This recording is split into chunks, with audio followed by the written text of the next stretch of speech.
live, and on your side. This is WSAV News 3 at 6. Good evening and thank you for joining us tonight. I'm Ben Singer. Tina has the evening off.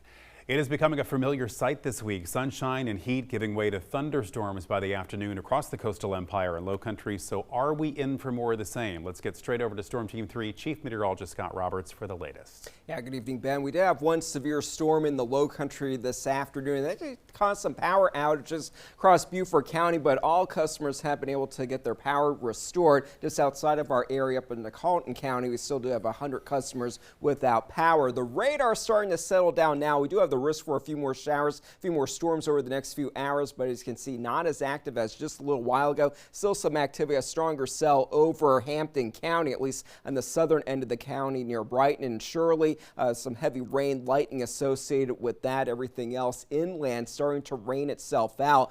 Toombs County did have a pretty decent cell just a little bit ago, but that situation has really started to improve, but not before dumping high rainfall amounts across parts of the area. Rainfall rates have been in excess of 1 and 2 inches per hour for the past several afternoons, with the thunderstorms rolling through.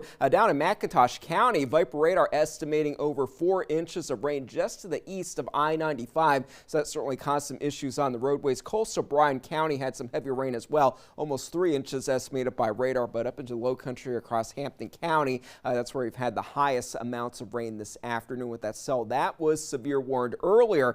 Temperature-wise, we have been able to cool off into the 70s to lower 80s for most of us, so feeling pretty comfortable out there right now. As we go into the overnight, it will cool off into the lower to middle 70s for most of us, but then another round of showers and thunderstorms are expected for the next couple of afternoons. We'll talk about that in the weekend forecast coming up. We will see you then. Thank you.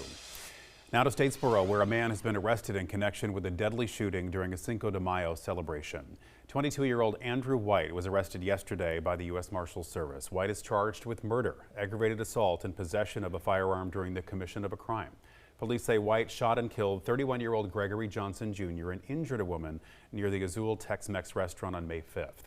Interim Police Chief Jared Akins told WSAV today that investigators located him after receiving an anonymous tip. Akins says tips from the public can play a critical role in helping investigators. We've got all kinds of ways that you can submit anonymous tips. This came in as an anonymous tip, so that individual never has to go to court, but it helps us investigate those cases and arrest fugitives and just a variety of other things.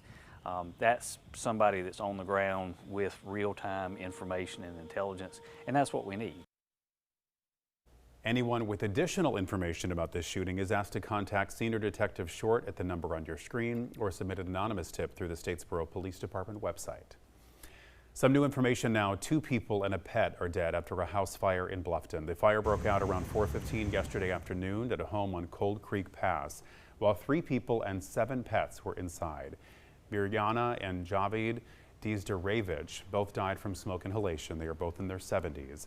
A third person made it out alive. 1 cat also died in the fire, while 3 dogs and 3 other cats were rescued. 1 firefighter was hurt and taken to the hospital, then later released. SLED is now working to find what caused the fire.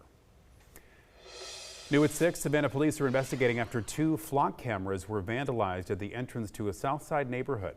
According to a police report, the cameras were found cut down near Clubhouse Drive last Friday morning and appeared to have been sawed off.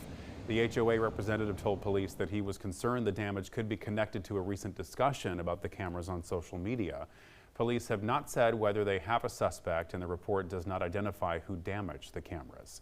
Investigators checked other surveillance cameras in the area and were able to identify the license plate of the last car to pass one of those cameras before it was destroyed. Police say it's not clear whether that car is connected to the vandalism. The damaged cameras were collected as evidence as the investigation continues. WSAV is on your side tonight as families raise concerns about conditions inside a Savannah senior living community. They say their loved ones are dealing with mold and pests and other maintenance problems, and they're frustrated with how those concerns are being handled. WSAV's Isley Herschel takes us inside. When a family member showed up at the Sister Court apartment building to clean his mother-in-law's room, what he saw inside shocked him. Mold, roaches, dirt, no management. These are just a few issues Greg Freeman has noticed about his mother-in-law's apartment complex. People that are immobile, the elevators that do not work and haven't worked for a very long time. So it's just very concerning. He says parts of the building smell strongly of mold, have dirt on the carpets, and are without air conditioning. Freeman says he's frustrated because management has been anything but helpful in dealing with these problems. I've been here for over 10 years, in and out of this place. I've never seen a cleaning crew.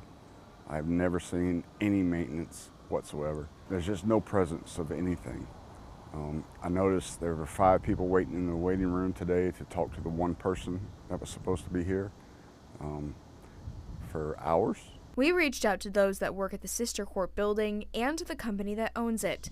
The company responded to me in a statement saying, quote, "National Church Residences takes pride in maintaining our communities and providing quality affordable housing for seniors. When specific concerns are identified and reported to our on-site team, we work to evaluate and address them as appropriate," end quote. They added that they encourage residents to reach out to property managers directly with concerns. Sister Court's property manager did not get back to me on this matter. Freeman is upset with the way the building is run and the problems his mother-in-law is facing. This is Savannah. You're supposed to care for your fellow citizen, and here it's definitely not. Freeman says he's currently looking for a new place for his mother-in-law to stay because of the issues in this complex.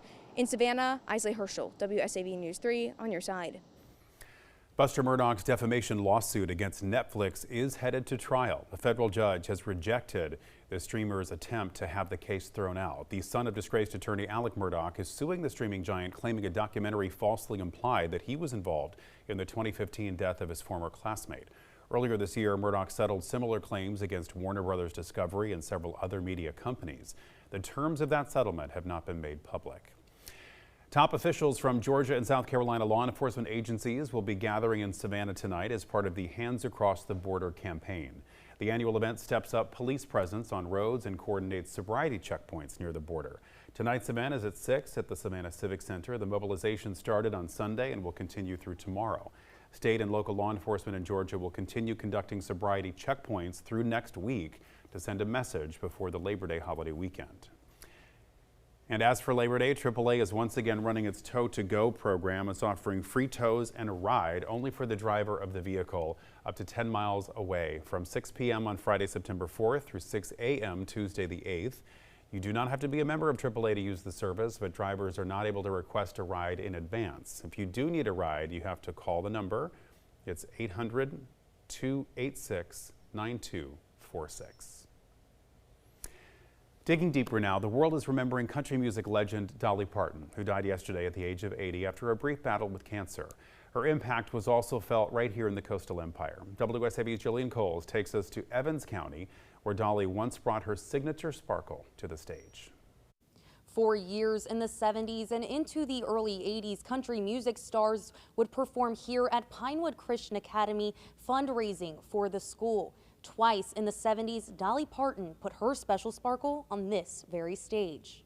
It was a series of 17 sold-out concerts known as the Pinewood Country Western Shows. Icons like Hank Williams Jr., Porter Walker, and Barbara Mandrell all performing to help the new Pinewood Elementary School establish itself. But in 1972 and 75, Dolly Parton's timeless glamour and voice left a lasting impression on the mission. Just a lot of energy. And with her just getting started, you can imagine how energetic she was in her performance. And it actually enabled the school to get a firm footing. The funds that were raised through the concert and all, we were able to put to good use to build the school to what it is here today. Jillian Coles, WSAV News 3, on your side. More than 50 years ago, Dolly also took the stage at the Savannah Civic Center. Now, one local family is holding onto a piece of history and a personal memory of the country music legend. Chatham County Commissioner Tanya Milton's late brother once painted a portrait of Dolly, there it is there, then got the chance to hand it to her himself. Milton says her brother Artie had a tradition of painting portraits for celebrities. So when Dolly came to town, he knew exactly what he wanted to do. Milton helped get her brother backstage, where he presented the portrait to her, and she left him with something that made the painting even more special. It was just, it was like they had been friends for a while. She actually autographed the painting that he did, and it says, "To Artie, much love, Dolly." good wishes, best wishes. Decades later, Milton still has that painting. It's now more than a memory of her brother's encounter with Dolly. It's also a piece of Civic Center history.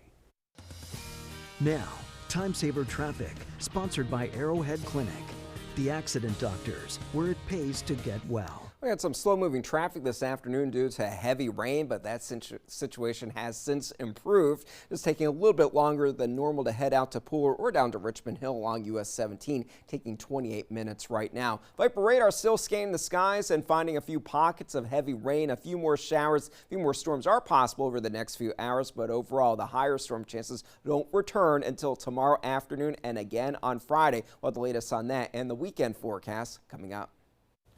Also ahead tonight, a new hospital could soon reshape healthcare in the Lowcountry. We have the details on the hundreds of millions of dollars being invested in Bluffton.